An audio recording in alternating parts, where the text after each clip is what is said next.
안녕하세요. 충남 공주에 사는 그림 그린 여자 김영지입니다. 오늘은 11월 12일 목요일 지금 9시 25분이에요. 자, 어제에 이어 칼의 노래 읽겠습니다. 일자진. 정유년 9월 14일 밤에 임준영으로부터 두 번째 첩보가 도착했다. 바람이 잠들어 바다는 고요했고 다른 보름을 하루 앞두고 있었다. 선 그림자가 물에 비치어 물과 하늘이 뒤바뀐 듯했다. 임준영은 직접 오지 않고 그 수하의 척후병을 보냈다. 강진의 토병으로 17이라고 했다. 토병은 마당에 엎드려 두루마리를 내밀었다.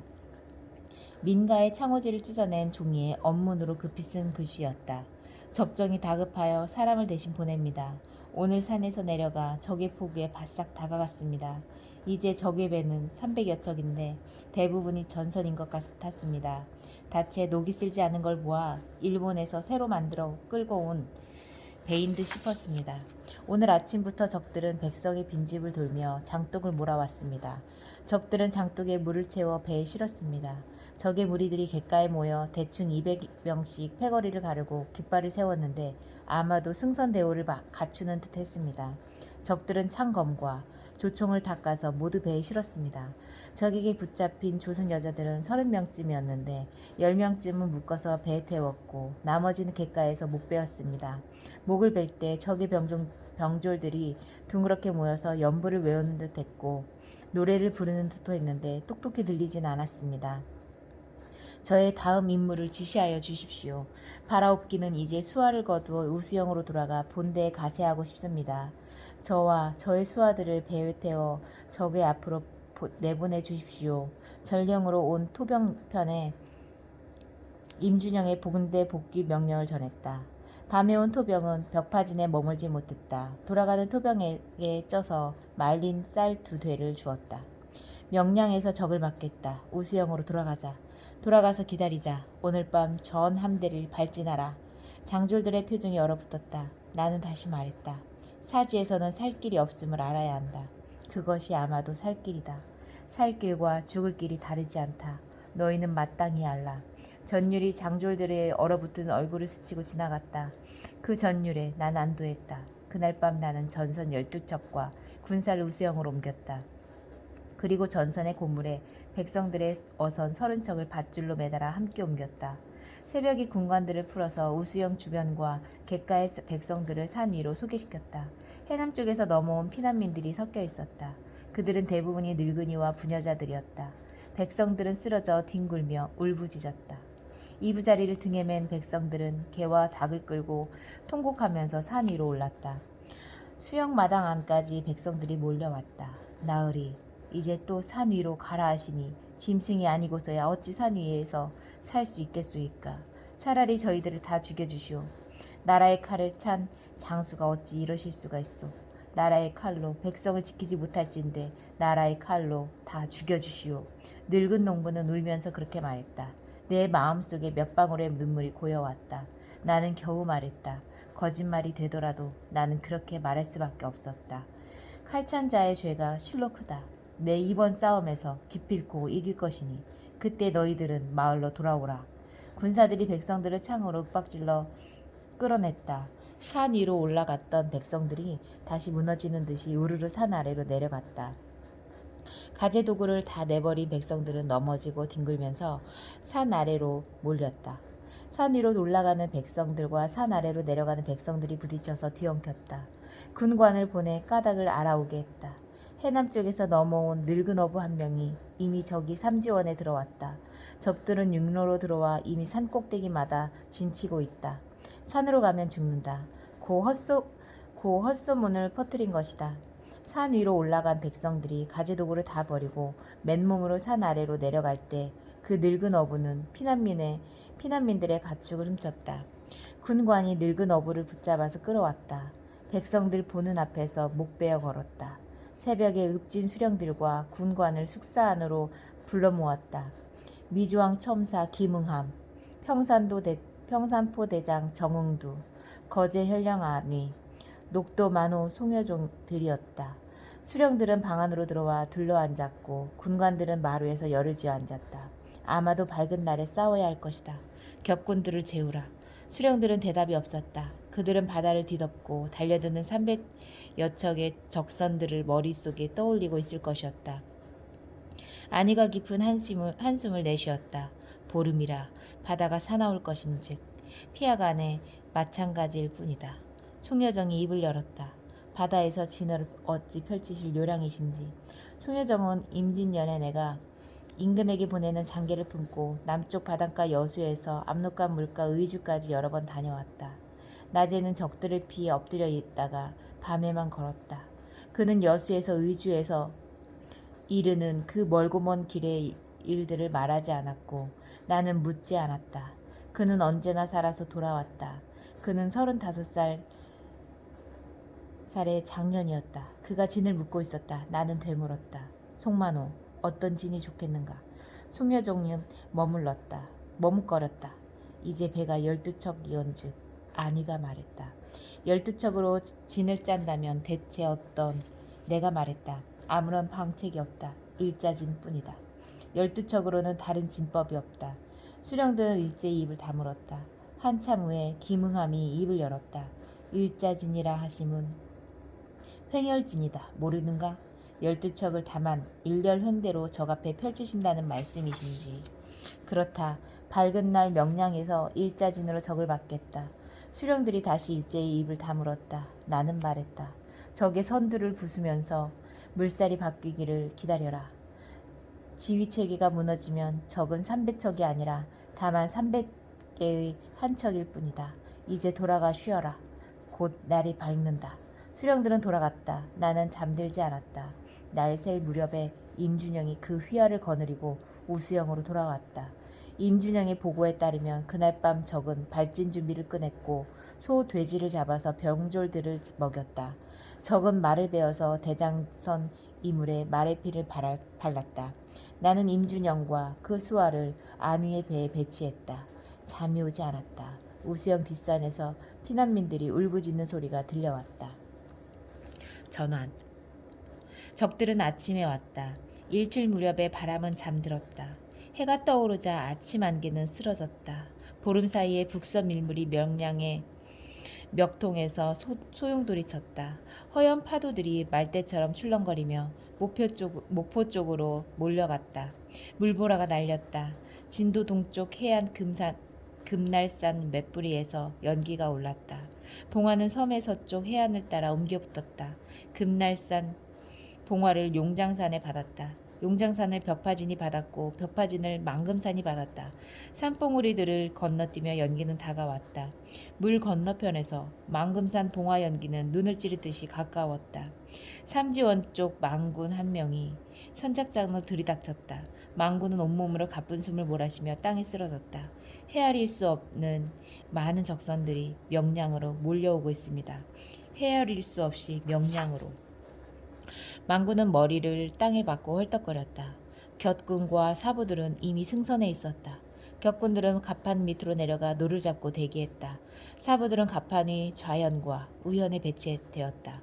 수령과 군관들은 선착장에 모여 먼 봉오리들을 따라서 가까이 다가오는 연기를 바라보고 있었다. 망군의 보고가 끝나자 그들의 시선은 일제히 내 얼굴로 쏠렸다. 가자, 명량이다. 거기서 적을 맞겠다. 수령들이 배에 올랐다. 나는 대장선에 올랐다. 나는 이물 쪽을 향해 소리쳤다. 닻을 들어라. 군관이 복창했다. 닻을 들어라. 닻을 들어라. 군사들이 전선에서 전선으로 고함치며 명령을 전했다. 돛을 세워라. 돛을 세워라. 적의 주력은 이미 발진했다. 주력이 다가오고 있다면 바다에서의 일들은 길어질 것이었다. 혹은 짧을 수도 있을 것인가. 그러나 아주 짧지는 않을 것이었다. 새벽에 쌀밥과 소금에 절인 배추와 쇠기름 뜬 무국으로 군사들을 먹였다. 연한 읍진들의 군량은 바닥이 났고 백성이 없는 내륙관하에서 군량은 오지 않았다. 밥이 모자라 그릇마다 수북이 담아주지 못했다. 밥주걱을 쥔 배식 군관들의 팔이 떨렸다. 배마다 찐 고구마와 말린 미역을 실었다. 바다에서 점심을 먹일 수는 없을 것이었다. 찐 고구마로 저녁을 먹인다면 다음 날 아침은 대책이 없었다. 밝은 날 아침에 바다 위에서 적의 군량으로 나의 군사를 먹일 수 있을 것인지 어느 가까운 폭으로 군사를 물려서 먹일 수 있을 것인지 아니면 먹일 필요가 없을 것인지를 나는 생각할 수 없었다. 그 사이에 명량의 물길은 엎치락 뒤치락 4번은 바뀔 것이었다. 발진하라, 발진하라. 명령은 복창으로 퍼져나갔다. 쇠나발이 3번 울렸다. 나팔 소리의 꼬리는 허공으로 길게 풀렸다.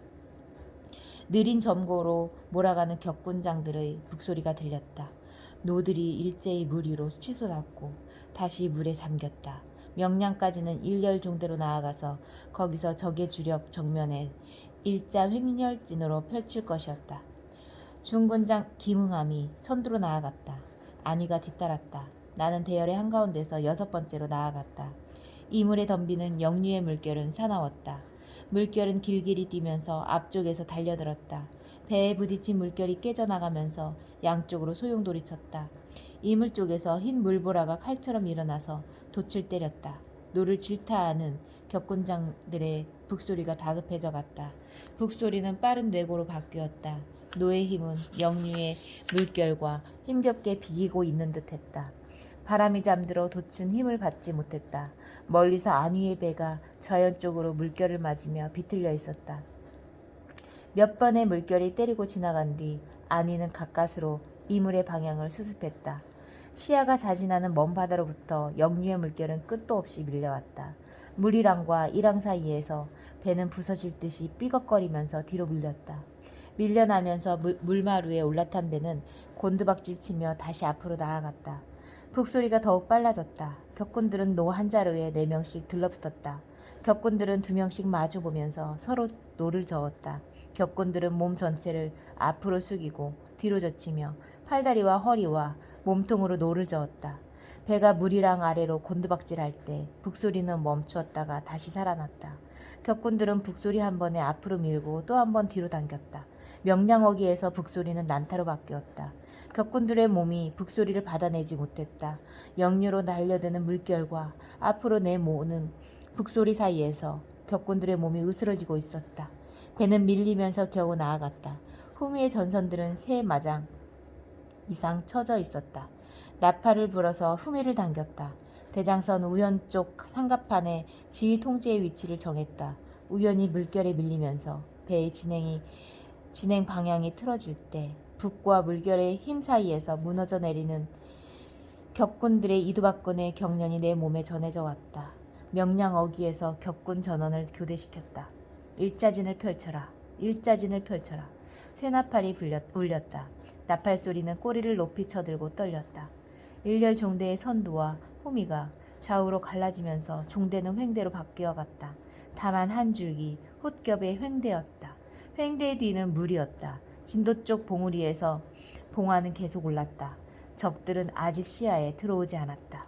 횡렬 일자진의 배간 간격은 한 마장, 중심은 내가 탄 대장선이었다. 물길의 중앙부에는 배가 머물 수 없었다. 일자진의 가운데 2마장을 비워놓았다. 거기는 명량의 서쪽 어귀였다. 부딪히면서 해협을 빠져나온 물결들이 해안 쪽으로 커다랗게 휘돌면서 와류했다. 나아가지 마라. 기다리자. 북소리가 느린 점고로 바뀌었다. 역류 위에서 떠밀려 내려가지 않으려면 격군들은 나아가지 않더라도 노를 저어야 했다. 사부들에게는 아직 화약과 화살이 지급되지 않았다. 흔히 겁에 질린 사부들은 적선이 눈에 띄면 아득히 먼 적들을 향해 쏘아댔다. 그들은 적을 쏘지 않고 적으로부터 불어오는 바람을 쏘았다. 그것이 그들의 위안이기도 했던 모양이다. 그때 화살과 포화는 모두 물 위에 떨어졌다. 출항하기 직전에 각 선의 군관들에게 적들이 사정거리 안쪽으로 깊이 들어온 다음에 화살과 화약을 나누어 주도록 일러 놓았다. 양쪽 현 난간에 늘어선 사부들은 먼 바다 저쪽으로 보이지 않는 적들을 바라보았다. 사부들은 물보라에 젖어 있었다. 명량 어귀에서 나는 외가닥 일자진으로 물결을 버텨가며 기다렸다. 명량의 서쪽 어귀였다. 나의 사진은 내 앞에 끝도 없이 펼쳐져 있었다. 잘 죽을 수 있는 자리였다. 그러나 죽음에 이르는 길은 너무 멀어서 끝은 보이지 않았다. 물결은 우우 울며 내달았고 이물은 솟고 또 곤두박질 쳤다. 배를 따라 이동하는 갈매기들이 멀리서 너울거렸다.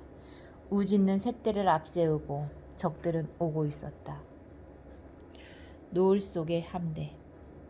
북서 밀물에 올라탄 적의 함대는 빠르고 가벼웠다. 적은 원양을 건너가는 어족의 무리처럼 물의 은총을 받고 있었다. 적은 심렬종대의 이동 대열로 다가왔다. 적은 벽파진 앞바다에서 왼쪽으로 방향을 틀면서 명량으로 접근했다. 선단마다 빨간기, 노란기, 흰기, 검은기가 펄럭거렸다. 단위 부대들은 끌어모은 연함 함대였다. 적의 배들은 갑판 위 누각에 울긋불긋한 칠을 했고 이물과 고물에 금박을 입혔다. 출렁거리며 다가오는 적의 이물에서 대낮의 햇빛은 번쩍거렸다. 적의 대열은 찬란했다. 알 수 없는 적의 신들이 살고 있는 무수한 신전들이 몰려오는 것 같았다. 누각 높은 배들마다 나무 묘법 연화경에 비단 깃발이 나부꼈다. 적은 헤아릴 수 없이 많은 깃발들의 함성으로 다가왔다. 그 깃발 위 허공으로 적의 살기는 무지개처럼 펼쳐졌다. 무지개는 흔들리면서 다가왔다. 바람의 흐름이 끊어질 때마다 우수영 쪽 산꼭대기에서 바다를 내려다보며 울부짖는 피난민의 울음소리가 들렸다. 몸이 불에 타들어가는 자들의 울음처럼 그 울음은 맹렬했고 다급했다. 벽파진 앞바다에서 적의 항로 수정은 정확했다. 적들은 흰 새똥에 뒤덮여 또렷한 석도의 봉우리와 멀리서 칼날처럼 치솟는 진도 금골산 정상을 향해 지표로 삼아 정확히 방향을 틀어 명량 동쪽 어기로 들어왔다. 긴 하루가 남아있는 정오 무렵이었다. 적들은 더욱 다가왔다. 일자지는 움직이지 않았다. 나는 기다렸다. 적선들에게 함성이 일었다. 적의 제1열과 제2열이 합쳐지면서 양쪽으로 날개를 벌리기 시작했다. 적은 선두가 전투 대형으로 바뀌었다. 물은 적의 편이었다. 적은 휩쓸리듯이 달려들었다. 감당할 수 없는 적의 힘이 내 몸에 느껴졌다. 나는 뼈마디가 으스러지듯이 아팠다. 물러서야 한다고 내 속에서 내가 아닌 내가 나에게 소리치고 있었다. 진을 물려라. 쇠나팔이 짧게 여러 번 울렸다. 격군들이 노를 멈추었다. 일자지는 물결에 밀려 뒤로 흘렸다. 노를 몰아치는 적의 다급한 북소리가 들렸다. 적들의 노가 맹렬한 기세로 물을 헤쳤다.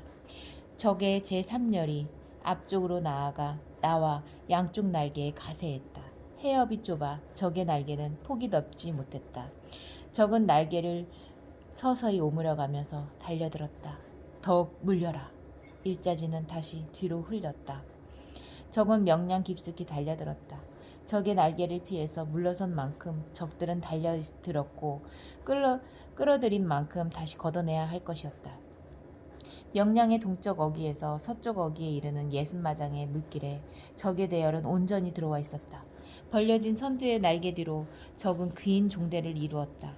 적의 종심은 깊었으나 역류하는 물결 위에서 나는 적의 종심을 깊이 찌를 수 없었다. 일자진 뒤쪽으로 이마도 쪽 바다는 갑자기 넓어진다. 거기서 나는 넓어지는 적의 날개를 벗어날 수는 없을 것이었다. 물러설 자리는 넓었지만 물러서서 살 자리는 없었다. 적의 선두 날개가 사정거리 안으로 들어왔다. 북서 밀물은 기세를 죽이기 시작했다. 양쪽 연안으로 밀려왔던 와류들이 가운데로 다시 몰리면서 물결은 낮아졌다. 이물 쪽 기둥에 몸을 묶은 적병들이 이쪽을 향해 조총을 겨누고 있었다. 또 한 번의 역류를 앞둔 바다는 문득 호수처럼 고요해졌다. 그 적막 속에 바다는 다시 밀물에서 썰물로 뒤바뀌는 존망의 경량을 예비하고 있었다. 이제 밀어붙일 것이었다. 닦아라. 적의 제1열을 부수라. 쇠나팔이 길게 울렸다. 대장선에서 화살이 날고 화포가 터졌다. 적들이 함성을 질렀다. 적의 날개가 점점 좁혀졌다. 충탄이 무더기로 쏟아져 왔다. 더욱 닦아라. 함대는 따라오지 않았다. 중군장 김응암과 거제 현령 안위는 2마장 정도 뒤로 물러서서 다만 고요한 바다에 떠 있었다. 노조차 움직이지 않았다. 베어야 했으나 배를 돌릴 수 없었다. 적의 날개는 연안 쪽에서 빠르게 좁혀들고 있었다. 초유기를 세웠다. 김응암이 겨우 다가왔다. 김응암이 내 배로 건너왔다. 김응암의 배 좌연에서 적탄에 맞은 사부 2명이 물속으로 고꾸라졌다. 나는 김응암의 목에 칼을 들이댔다. 응암아, 여기는 사지다. 내 칼에 죽느니 나아가서 저기 칼에 죽어라. 제 배로 건너간 김응암은 격군을 질타해서 앞으로 나아갔다. 안희가 다가왔다. 대장선으로 건너와서 안희는 갑판에 꿇어앉았다. 나는 말했다. 안희야, 너를 죽여서 길을 열겠다. 네가 군법에 죽겠느냐? 물러서면 살 듯 싶으냐? 안희가 몸을 떨었다. 안희는 제 배로 건너갔다. 안희의 배가 앞으로 나아갔다. 칼을 빼든 적들이 갑판 위에 도열해서 함성을 질렀다. 칼을 든 적들은 월선 공격을 준비하고 있었다. 적의 갈고리가 날아와 배전에 걸렸다. 사부들이 갈고리줄을 끊어냈다. 갈고리는 계속 날아왔다. 적들은 20명씩 조를 짜서 한꺼번에 조총을 쏘아댔다. 총알은 무더기로 날아와 방패에 박혔다. 붙지 마라. 떨어져서 쏴라. 군관들이 배로 고함쳤다. 적의 왼쪽 날개 끝에서 안위의 배가 포위되었다. 적선 세 척이 안위의 배로 달려들었다. 안위의 우연로가 여러 자루 부러져 있었다. 격군들까지 갑판 위로 올라와 배전으로 기어오르는 적들을 찌르고 베고 돌로 찍었다. 안위의 배에서 임준영은 우연을 막고 있었다. 임준영은 창으로 배전으로 다가오는 적을 찍었다.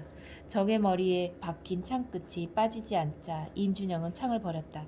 임준영은 큰 낫으로 아래쪽에서 기어오르는 적의 목을 걷어냈다. 임준영의 팔은 쉴 새 없이 쳐나갔다. 녹아 부러진 안위의 배는 적을 해치고 나오지 못했다. 안위는 그 포위망 속에서 힘이 닿으면 자진할 작정인 듯했다. 안위의 배는 위태로웠다. 난 안위의 배 쪽에서 다가갔다. 안위는 한 마장쯤 왼쪽에 있었다. 적선 한 척이 안위의 고무를 부수고 있었다. 총통의 조준을 적선의 우연 아래쪽으로 집중시켰다. 적선은 기우뚱했다. 선체에 구멍을 뚫리면서 적선은 오른쪽으로 기울기 시작했다. 적의 노졸들이 노를 버리고 갑판 위로 뛰어나왔다. 불화살 30여 대가 적선에 꽂혔다. 적선의 갑판과 선실에서 불길이 넘실거렸다. 적의 돛폭에도 불길이 일었다. 물 위로 뛰어내린 적병들이 부서진 널빤지에 붙어서 안위의 배로 덤벼들었다. 적들은 너무 많았다. 내가 가진 화살과 포안의 숫자보다도 적들은 훨씬 더 많았다. 장흥 백성 정멸설과 해남 백성 오국신이 아들들을 배에 태우고 싸움의 한복판으로 들어왔다. 그들의 배는 어선이었다. 그들은 가병으로 일자진 뒤쪽 후방에 배치해준 어선들이었다. 오국신은 내 대장선의 좌연 쪽을 막았다. 오국신은 물 위에 떠서 제 대장선 쪽으로 접근한 적병들을 돌로 찍어냈다. 아비가 노를 잡고 아들이 돌로 찍었다. 좌연 쪽으로 오는 적들을 걷어내고 오국신은 더 멀리 나갔다. 오국신이 적선에 다가갔을 때 칼을 빼든 적병들이 오국신의 배로 뛰어내렸다. 오국신은 적이 칼에 베어져 물 위로 고꾸라졌다. 오국신의 아들이 아비를 벤 적병의 머리를 돌로 찍었다. 다른 적병 한 명이 오국신 아들의 허리를 베었고 어선은 뒤집혔다. 물결은 고요했다. 정명설은 어선을 저어서 안위의 배 쪽으로 다가갔다. 널빤지에 매달린 적병들이 안위의 고물 쪽으로 몰려들었다. 정명설이 노를 잡고 두 아들이 작살로 적병의 머리를 찍어냈다. 적병이 난간에 매달리자 어선은 기우뚱했다. 적탄이 정명설의 가슴에 박혔다. 아들이 쓰러진 아비를 어창 위에 눕혔다. 사내야, 사내야, 사내가 죽어야 한다. 정명설은 두 아들에게 그렇게 말하고 죽었다. 큰 아들이 노를 잡고 죽은 정명설의 어선은 다시 앞으로 나아갔다. 물결은 여전히 고요했다. 격군들은 기진맥진했다. 이 물을 돌릴 때마다 물을 밀어내는 격군들의 근육에서 힘이 빠져나가는 떨림이 내 몸에 느껴져 왔다. 다시 격군을 교대시키고 나팔로 흩어진 진을 수습했다. 안위의 배가 포위를 뚫고 나왔을 때 물살은 일어서기 시작했다. 적의 흠이 넘어 먼 바다에서 다시 거꾸로 돌아서는 보름사리의 썰물이 대낮의 햇빛 속에서 반짝였다. 그 물빈을 빛나는 먼 바다까지 이 많은 적들을 밀어붙이며 나는 가야 할 것이었다. 거기서 존망의 길이 어떻게 뻗어 있을 것인지는 난 알 수 없었다. 조금씩 일렁이던 물길의 가운데가 허연 갈기를 세우며 일어섰다. 물결은 말처럼 일어서서 뒤로 달리기 시작했다. 물살을 버티려는 적들의 노가 안간힘을 쓰고 있었다. 밀어라. 힘껏 밀어라. 쇠나팔이 길게 울었고 난타로 몰아대는 북소리가 울렸다. 불화살과 포안이 날아갔고 적의 총탄이 무더기로 날아왔다. 적의 선두가 주춤거리며 뒤로 밀리기 시작했다. 밀집 대형을 이룬 적의 대열이 거꾸로 흐르는 역류에 휩쓸리면서 서로 부딪혔다. 적선들의 노가 무수히 부서져 갔다. 노가 부서진 적선들의 방향을 돌리지 못하고 뒤로 밀렸다. 밀리는 적들은 점점 더 좁아지고 빨라진 역류의 물길로 들어서고 있었다. 더욱 밀어라. 멀리 쏴라. 불화살이 멀리 날아갔다. 중위 이후의 먼 적선들에서 연기와 불길이 쏟았다. 뒤로 밀리는 적선들이 불타는 적선과 부딪히면서 깨져나갔다. 적병들은 물 위로 뛰어내렸다. 녹진 앞바다의 명량의 가장 좁은 멱통이었다. 거기서 적의 밀집 대형은 아수라로 뒤엉켜 뒤로 흘렀다. 적의 뒤가 나의 앞이었다. 적의 후미를 깨뜨릴 수만 있다면 뒤로 밀리는 적은 깨어진 적의 쓰레기에 부딪혀 깨질 것이었고 그 쓰레기에 또 다른 적선이 부딪힐 것이었다. 다가가라. 다가가서 멀리 쏴라. 물 위로 뛰어내린 적병들은 헤엄치지 못하고 물결에 휩쓸렸다. 폐사된 물고기 떼처럼 적병들은 바다를 가득 메우고 떠내려갔다. 사부들은 물 위를 쏘지 않았다. 녹도 만호 송여종은 내 왼쪽 열마장 너머에서 뒤로 밀리는 적의 3층 누각선을 붙잡아 족치고 있었다. 3층 누각에 금박과 단청을 입혔고 수많은 깃발이 펄럭거렸다. 송여정은 누각에 불을 질러놓고 적선의 왼쪽으로 화력을 집중시켰다. 반쯤 기운 선체에서 화염이 치솟았다. 그것이 적장 구루시마의 배였다. 구루시마는 죽어서 물 위에 떴다. 구루시마의 시체는 내 배 쪽으로 떠내려갔다. 사부 김돌손이 갈고리를 던져 구루시마의 시체를 건져 올렸다. 갑옷의 상의가 찢겨져 나갔고 화살 5대가 등판에 꽂혀 있었다. 송효정의 솜씨였다. 그는 도깨비 뿔 같은 투구를 쓰고 있었다. 투구를 씌운 채 목을 베었다. 구루시마의 머리를 대장선 돛대 꼭대기에 걸고 적의 정면으로 향해 나아갔다. 장졸들의 함성이 일었고 쇠나팔이 높게 울렸다. 연안의 산 꼭대기에서 피난민들의 울부짖음이 들려왔다. 적들은 뒤엉켜서 부서지면서 밀렸다. 나는 일자진으로 밀어붙였다. 노가 부러진 적선들이 물살 위에서 가랑잎처럼 맴돌며 위로 밀렸다. 연기에 가려 적의 후미는 보이지 않았다. 격군을 자주 교대시켰다. 명량 서쪽 어귀에서 아직도 온전한 적의 후미는 이물을 돌려 달아나기 시작했다. 추격할 수 없었고 화살을 보낼 수도 없었다. 날이 저물고 있었다. 불타는 적선들이 어두워오는 수평선 쪽으로 밀려갔다. 살아남은 적들은 저무는 해남 바다 쪽으로 달아났고 죽은 적들의 시체는 연안으로 몰리는 와류에 휩쓸렸다. 헤아릴 수 없이 많은 적이었다. 다시 거꾸로 돌아서는 물살은 북서밀물로 일어서서 목포 쪽으로 몰려갔다. 저물어 오는 바다는 추웠다. 나는 벽파진으로 군사를 물렸다. 거기서 인원을 점검했다. 더러 죽고 많이 살았다. 벽파진에는 남겨둔 군량이 없었다. 돌아가자. 마침 물길이 돌아섰으니 나는 군관들에게 말했다. 함대는 다시 일렬 종대로 펼쳐졌다. 나는 목포 쪽으로 몰려가는 북서 밀물 위에 올라탔다. 죽은 적병의 시체들을 해치고 함대는 북서진했다. 깃발을 내리고 돛을 접었다. 물살이 함대를 목포 앞 암태도까지 데려다 줄 것이었다. 어두워지는 숲으로 새들이 돌아갔다. 목포 쪽 하늘에 붉은 노을이 펼쳐졌다. 해남 쪽 바다에 보름달이 떴다. 돌아가는 함대는 노을 속으로 항진하는 듯 싶었다. 허기진 사부들이 갑판에 주저앉아 마른 미역을 씹었다. 새떼들이 끝없이 배를 따라왔다. 다시 거꾸로 흐르는 북서 밀물 위에서 나는 몹시 피곤했다.